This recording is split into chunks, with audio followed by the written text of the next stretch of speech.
Ardıcıllıq bölməsinə aid olan bu məntiq tapşırığında məchul ədədi tapmağa çalışaq.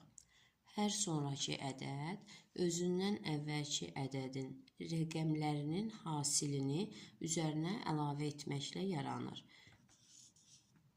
24-ün üzərinə 2 və 4-ün hasilini gəlirik, edir 32. 32-nin üzərinə 3 və 2-nin hasilini əlavə etməklə 38-i alırıq.